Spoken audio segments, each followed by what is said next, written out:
Well, there are, of course, quite a number of church councils, even early church councils, of which we should be aware. Nicaea was just the first one, and that was in 325. Constantinople in 381 finishes Nicaea's conversation about the basics of the Christian faith. Nicaea was more concerned with how Jesus, God the Son, relates to God the Father. Constantinople then introduced the question of the Spirit. How does the Spirit relate? And Constantinople wrote, I believe in the Holy Spirit, the Lord, the giver of life, who proceeds from the Father, who with the Father and Son is adored and glorified. He has spoken through the prophets. And notice I didn't say and the Son. Now, we have a fancy term in theology for and the Son, and it's the Latin filioque. Uh, that means very literally and the Son. Filioque was not added at a council, not an ecumenical council. It was added by a bishop in Spain in the 600s, who was fighting Arians there. So you see, the Arian heresy, that idea that God adopted Jesus and granted him divinity, did not go away. It still spread, although it was not considered orthodoxy. It wasn't considered the norm. Ephesus, as you can see in this slide, continues to wonder about the relationship of divinity and humanity, this time in the very person of Christ. And there were some arguments that occurred there that to us might seem kind of silly, right? But words do have consequences. So the Archbishop of Constantinople was a guy named Nestorius, and Nestorius argued that um, in Jesus, humanity and divinity came close, but they didn't overlap. He thought that if they overlap too strongly in our words, it would imply, for example, that the Father suffered in Jesus or something like that. So he tried to separate the two. He says, you've got Jesus, that's the human part, and you've got the Christ, which he would use to talk about Christ's divinity. That's not true. Christ is a title. He would talk of kind of like the Jesus Christ, the humanity, and then there's divinity within that. But he might argue, for example, that the divine nature of Christ, what is God in him, did not suffer on the cross. Okay, I'm sorry, that's better. Now, really, as a much easier way to explain this, he argued that Mary is not the mother of God because that would imply that a finite being, gave birth to the infinite God. And that pretty much ended it. The argument against Nestorius was pretty basic too. That which is not assumed is not saved, right? So if humanity was not assumed by divinity within Christ, then once again, how is that bridge divided? I always think about it this way. Ratzinger talks about this in a Introduction to Christianity. It's as though you've got God and you've got the human being, right? And they each have their own kind of realms of influence, and we can't really get into them, right? Now, in Jesus, what we have is a being who is both God and human. Therefore, he encompasses both natures. And as St. Paul would then say, he, in his person, unites those two together. Okay, so there are other conversations that went on, like are they united only in the mind, or what's going on? Ultimately, the Council of Ephesus brought the two natures together, and it was strongly influenced by what's called the Tome of Leo. Now, Ephesus, if you don't know, is in modern-day Turkey. So it was definitely under the auspices of Constantinople, the archbishop there, and not of the Pope. But Leo sent a letter, the Tome. And in this letter, he taught that Jesus was both fully God and fully human. This is the first big papal intervention. And after they read the letter in the council fathers commented that Peter has spoken. and they excommunicated the patriarch of Constantinople. As a matter of fact, it's a heck of a story. Some monks pinned the writ of excommunication to Nestorius's robes while he was celebrating the liturgy. Now, actually, before we jump forward, go this way. I want to talk about Leo the Great just a little bit more, because you've probably heard of Attila the Hun as well. Well, this is just one more reason why Leo's called the Great. While Attila was ravaging Europe, it looked like he was going to come down into Rome, and Leo went out to meet him.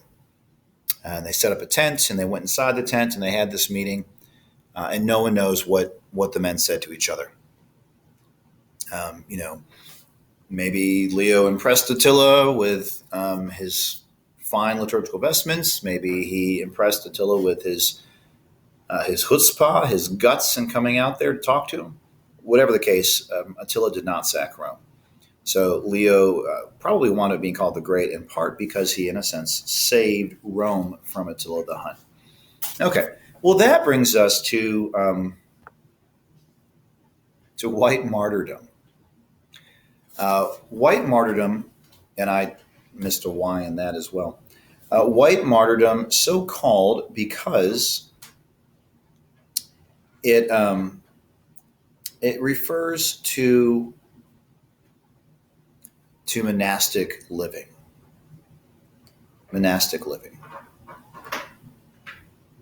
With the idea being that you're dying, but you're not being killed.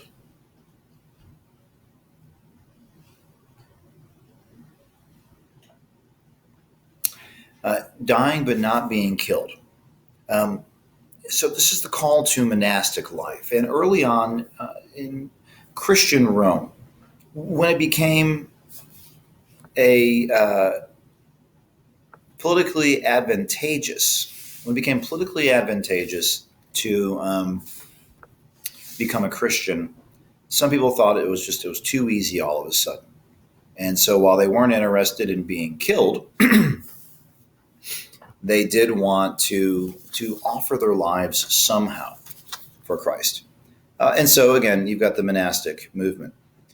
One of the first very important monks or desert fathers was St. Anthony of the Desert. And we know about St. Anthony because of Athanasius, whom we mentioned earlier. Athanasius actually went out to the desert to meet him. He wrote a life of St. Anthony. Anthony was supposedly 105 years old when he died, so he lived a good long life. And he had been from a very wealthy family, but he gave up all of his wealth after hearing the gospel one day about doing so, about the young man who went away sad because he had a lot of things he didn't want to give up. He lived for about 20 years or so in an abandoned military fort out in the desert in Egypt. And then people just kept bothering, kept throwing things in, giving food and things and say, come teach us. So he finally exited, and he taught them how to kind of like live alone together. Right? So monks are like hermits who are living in community. Okay. The next really important guy is Benedict of Nursia. Benedict of Nursia lived in about the 4th century. He was also from a very wealthy Roman family, and he and his sister Scholastica gave up their wealth after their parents died. Benedict was incredibly intelligent, and Gibbons, who wrote The Decline and Fall of the Roman Empire, there's a big debate among historians whether Christianity sped up Rome's demise or slowed it down. Gibbons definitely thinks Christianity slowed it down, and he thinks that Benedict could have been a senator who might have helped to hold Rome together a little bit longer. But be that as it may, he took several attempts at monastic living. He'd been invited once to lead a monastic community, and they actually tried to poison him when they got a little tired of his, his what they figured was his kind of overly strict nature. Obviously, it failed. But then he wrote the rule and was invited to put the rule into practice with some other men. And the rule was a a manner of living together. Um, it was how these people could live in harmony with one another, grow closer to Christ while living together. It was also about humility, about prayer, about leading simple lives. You know, when Benedict looked at some of the stories that you hear about early monks, people living on top of pillars for 10 years, or standing still for so long that birds roost in their incredibly long beards, or fasting for 40 days, or chewing grass while walking on hands and knees like an animal.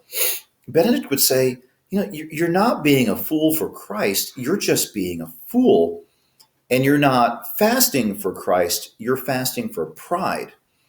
The rule is dictated very much to humility for the purpose of the salvation of souls. Now, he never foresaw the education that would become kind of what Benedictine monasteries would be known for. Nor did he foresee the scriptorium. Now, he did think that these monasteries should be self-sufficient. And they were. Benedict is the patron saint of Western Europe. It's one reason why Joseph Ratzinger chose Benedict for his name. He wanted to kind of emphasize the Christian roots of culture in Europe. It was Benedict's sons who not only copied every ancient document. I mean, we have them to thank for pretty much every ancient document we have, but they cleared land, they irrigated areas, they drained marshes.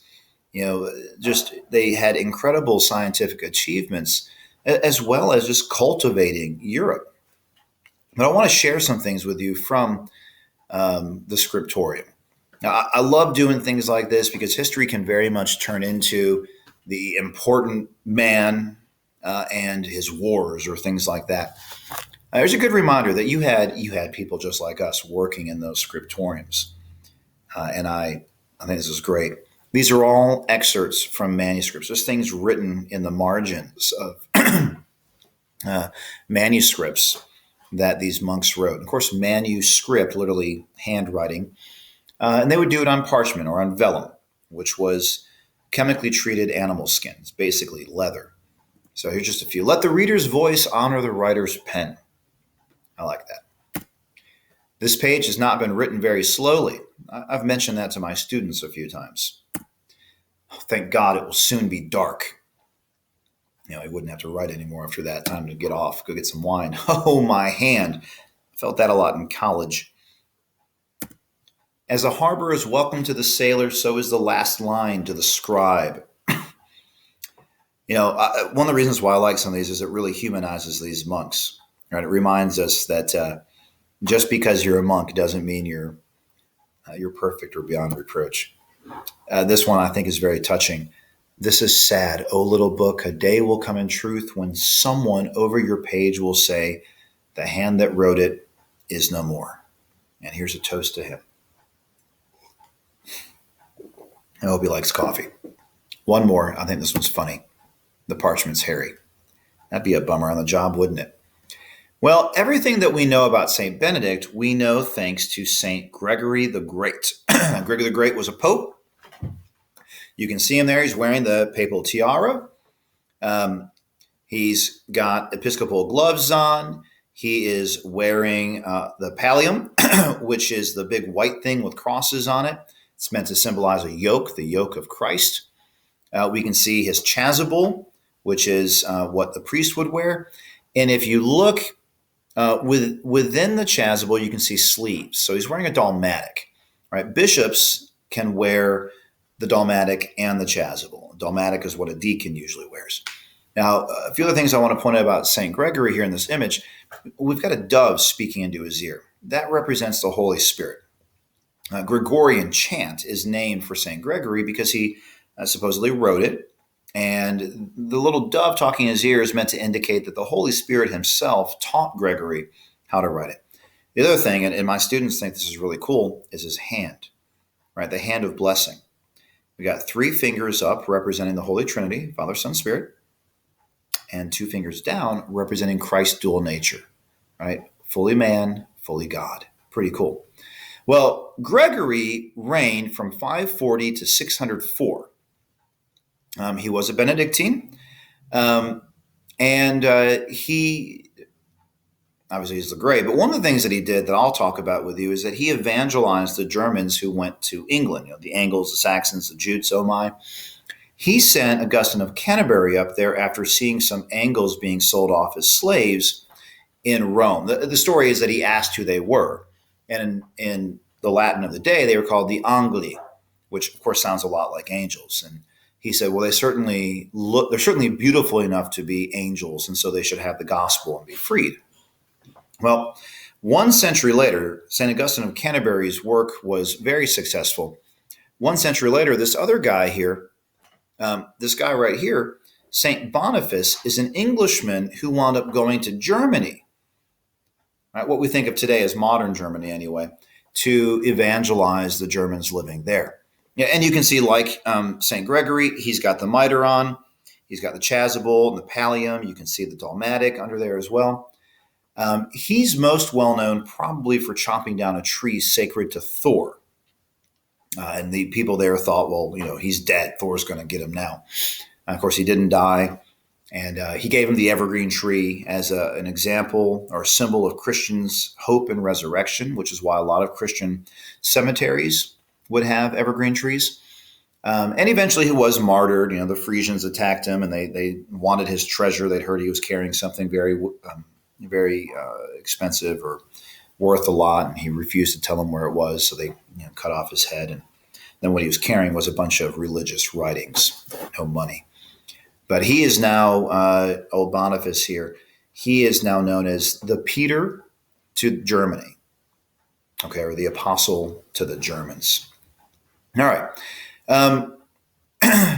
We could also talk a little bit about Irish monasticism. The Irish were prone to extreme asceticism. The tonsure is the Friar Tuck look, that hair. It looks like a halo, but the Irish went the opposite direction. They shaved the skull cap out. So, no, other way. Yeah. Shaved the skull cap out. So instead of shaving around the side, it was up here. What they're really big on, though, is auricular confessions. You see, until the 6th or 7th century, you had only baptism, and this is why people would wait until their deathbeds to be baptized, like Constantine did. If you committed a sin egregious enough to need sacramental confession, then you went through something called the order of penitence. You could do it only one time, and it might take a year or 2 or 3 of standing outside the church and asking for prayers, of sackcloth and ashes, of fasting, of slowly moving up in the church until you were fully accepted back into the community. Understandably, that wasn't very popular. The Irish began to push for private confessions, arguing that this order of penitence didn't really seem quite to jive with their understanding of God's mercy. And of course, private auricular confession became very popular and is how we celebrate that particular sacrament of the church. All right, we're going to look now at the cracks in the facade, as I've put it, in Christendom, with both the Latin West and the Greek East. So we're going to see that there's a lot of different thinking going on, and it does cause some problems in the relationship between the two, going all the way back to that power struggle that we'd already mentioned. Okay, so here I've got 4 things listed for you. 4 things that played a big role in breaking this relationship. So first we have the Monophysites, and you'll see that it's an ongoing argument about how Christ is both God and human. Right? So the Monophysites argue, well, Christ has one nature. Right? It is both human and divine mixed up. And mixed up in such a way that you can't discern one from the other. I don't know how you discern one from the other anyway. But the belief had been that these natures are by definition, very distinct from one another. Okay, so that caused a small schism. Right? We call them Monophysites today. They're the Coptic Christians. So there's another attempt, and all of this again is happening in the East, called monothelitism, and this is the idea that Christ has one will, and this was one of the emperor's attempts to move past monophysitism, right? Because he needs his people to get along with one another, to be of one will, if you will. No irony intended. Then you've got iconoclasm, okay? And what's happening there is you've got the advent of Islam. And the emperor, we're talking about the guy in Constantinople, he's losing land to Islam. And one of the things that Islam practices is no icons, no images even of the Prophet Muhammad. So the emperor starts thinking, well, there's this commandment against graven images. We've got all these icons. Maybe God's angry with us and we're being defeated because of all these icons. And so he has all these different icons broken and removed, and the Orthodox are certainly against it. And I should point out, and again, Islam has a huge role to play in this because, well, they move into like Egypt, where all the Coptics are, and Islam has this law against converting Christians or Jews by the sword. They're not supposed to do it.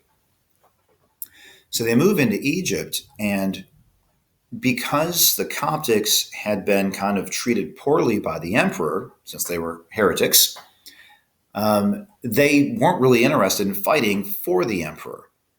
Instead, they kind of just went, wait, we can live in peace with you guys here? Come on. So these schisms in Eastern Christianity made it easier for Islam to conquer much of the Mediterranean's southern shore in just 100 years or 200 years. It was very, very quick. Well, the West was not big on iconoclasm and responded to it in the year 692 because the East had argued that there can't be, we can't use the Agnus Dei, can't use an image of a lamb. Things like that. Rome's response to that was to add the Agnus Dei to the Mass, as well as the Agnus Dei, Qui tollis peccata mundi, Lamb of God who takes away the sins of the world, and produce a huge mural, or a mosaic, of the Agnus Dei. So Rome wasn't having it. Rome's like, we're good with statues, we're good with images. Now, I've got a picture here of a guy named Phodion, okay, or Phocion. I'm really not, maybe it's Phocion. Phocion, this crisis takes place in the 860s. We really don't have enough time to go into it in depth, but basically what happened is the emperor was kind of a drunk, and the Patriarch of Constantinople, his name was Ignatius, called him out on it, so he fired the guy. And in his place, he elevated this Phocion guy who wasn't even a priest yet, let alone a bishop. So Ignatius went to Rome and told Rome what happened, and the Pope, Leo IV, sent back that you can't do this. Kick that Phocion guy out, put Ignatius back in. About 10 years later, Ignatius died, and Phocion became the Archbishop of Constantinople again, and that time it was fine. But that's one of the first real cases where popes flexed their muscles for papal primacy. And they had always worked with the emperors of the East in the past. As a matter of fact, until the 7th century, the Pope wasn't truly Pope. He wasn't really Bishop of Rome until the Eastern Emperor had approved his election.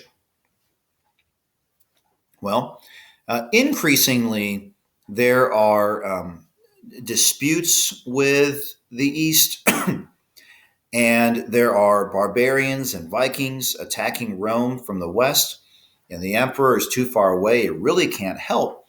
So the popes need someone new to help.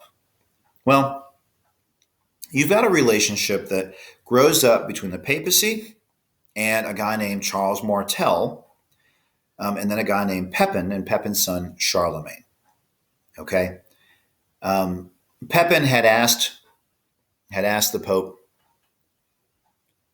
if a guy acts like the king and gets called the king, but isn't really the king, can he be removed so that a real king can be put in his place? And the Pope said yes. Now, this is a big deal because, as suggested previously, in the East, the emperor was in charge of the church. But in the West, the idea was the church mitigated, or rather,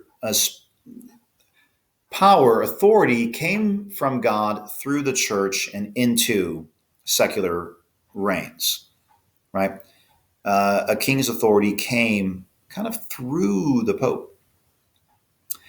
And in Germanic mythos, there's a sense that a royal family has kind of like special blood. They're divinely chosen, and you can't remove them, right? But the Pope says you can. And so Pepin becomes king in France, removing the previous ruler. And then his son is a guy named Charles. Well, in the year 799, Leo, different, this is Leo the Third, so we've backed up. He's attacked by a rival Roman family. And they've tried to blind him. They've tried to leave him for dead. They fail on both counts. He runs off. Okay, he winds up being okay. And he runs to the court of Charles, the King of France. And Charles comes on down, and he defeats that family, that other Roman family. He puts Leo back on the throne. And out of gratitude for Charlemagne's aid, Pope Leo III crowns him, as this image shows, crowns him as the Holy Roman Emperor. And this is on Christmas in the year 800. Now, this is a momentous occasion, and it is momentous because it solidifies the idea that popes make kings. It's the fancy term for it is papocaesarism, whereas in the East it's Caesar papism. And what we're going to wind up with is over a millennium of this back and forth struggle between popes and kings. Who's really in charge? And you might be surprised that I say it's over a millennium. I mean, we're still doing it to a certain degree. If you've noticed the conversations that Rome has been having for about 15 years now with China, where the communist government wants to select the men who are going to be bishops, and Rome keeps saying, we get to do that. We've got a compromise going on right now where Rome generally might offer a few names, and then China picks which one. But certainly Rome will acknowledge the guy China's chosen in an effort to unite the Chinese Catholic Church. Okay, well, semper reformanda, constantly in need of reformation. The church is always in need of reformation, and this was certainly true in the Middle Ages as well. Bishops often, they were the most powerful men in the cities. So by the 9th century especially, as I implied with Leo III, the bishopric of Rome has become a very prestigious position, and one that if you're of a powerful family, you might try to attain to because it comes with land. We call it the Papal States. It comes with money. It comes with influence. Well, the same thing happens if you're a bishop somewhere else or an abbot, and we have the European practice of primogeniture. Primogeniture is the practice of giving the firstborn son everything. Well, what do you do with the second or thirdborn son? You make him a bishop.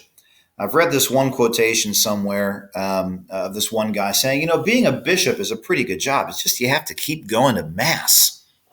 Other bishops were considered to be good bishops if they got off their horses to give people the sacrament of confirmation when they rode through town.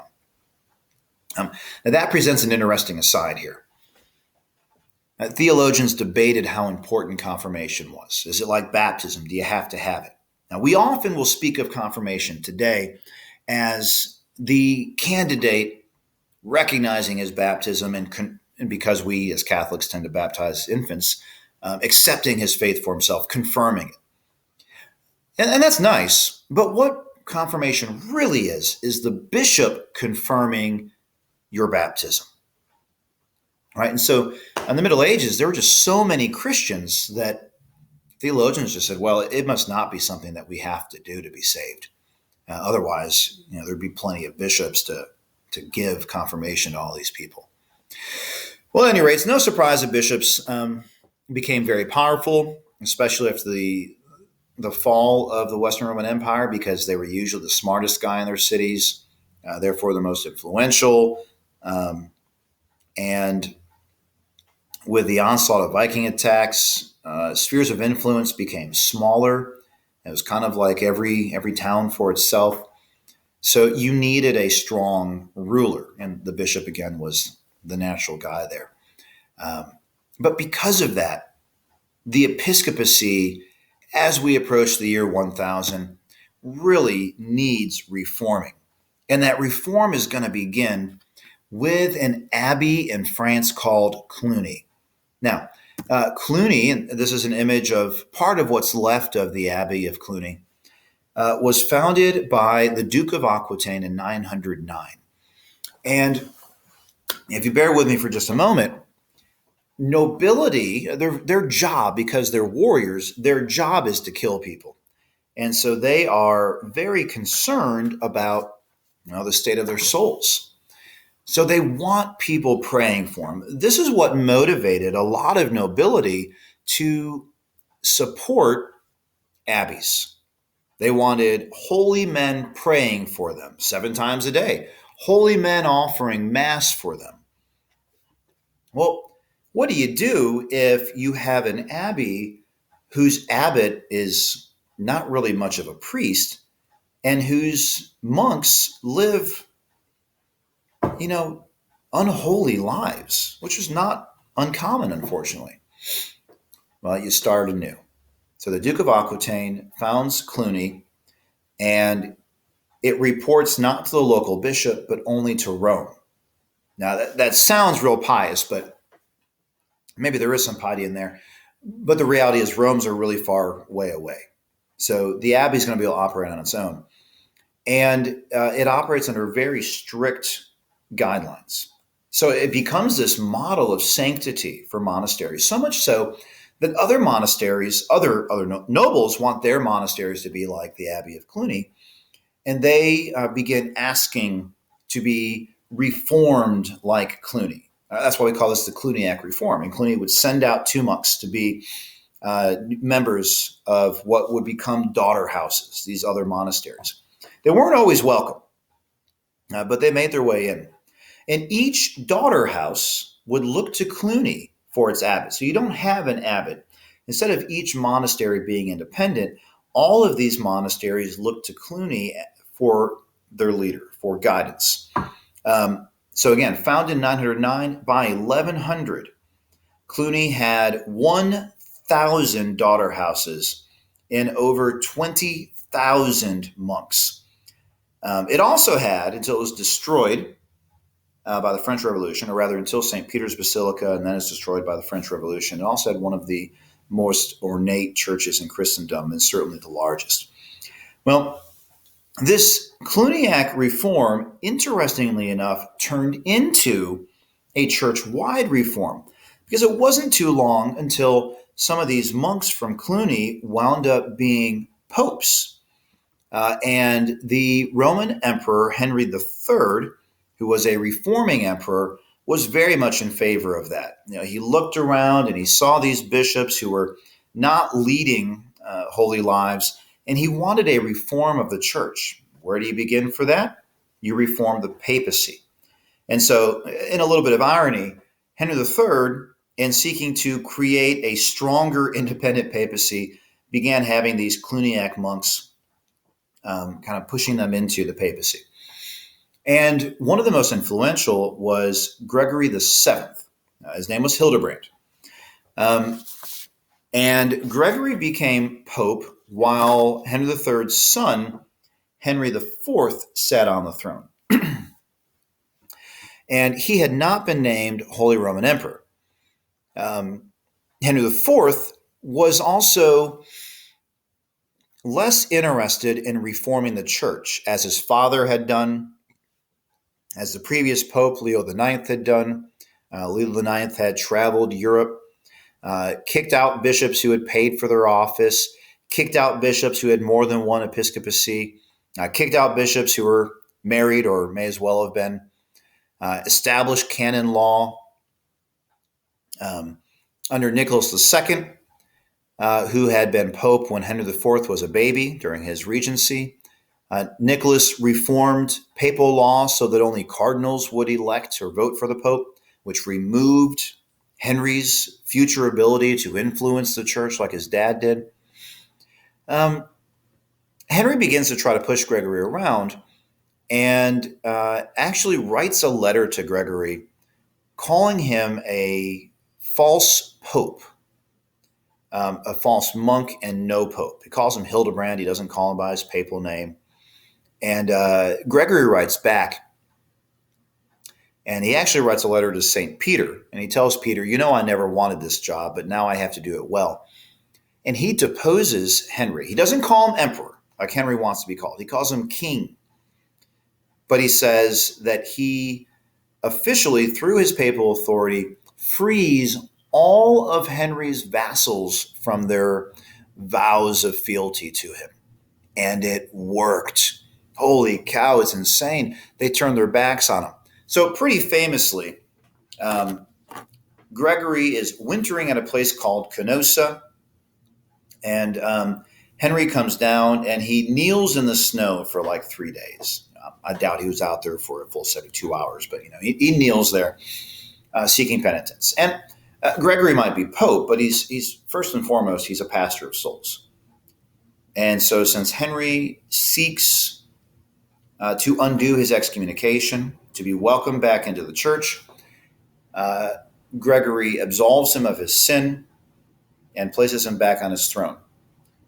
And Henry promptly rode back up to Germany, arrested all of the nobility who had turned against him, and then got an army and marched on Rome, kicking Gregory out and installing his own pope on the throne. Gregory went and got help from some Vikings and came back up to Rome and took it back. But it was never the same between him and the Roman people, because he basically gave the Vikings the go-ahead to sack Rome. Nonetheless, it is kind of a big deal that Gregory was able to assert his will over Henry and influence the reign in the Holy Roman Empire. So you can see that's not a small deal. And that again is born of the reform at Cluny, thanks to the Duke of Aquitaine. Now there's one other big reform that occurs, and that is the reform initiated by the mendicants. The mendicants are beggars, okay? And what you have here is an image of, respectively from left to right, St. Dominic Guzman and St. Francis of Assisi. St. Francis, of course, is among the most well-known mendicants. His mother had actually named him Giovanni after his father. When his father was out of town, his father was a businessman, and his father wanted him to be named Francis. So he's the first person that we know of to be named Francis, since his father did business in France. That was his draw.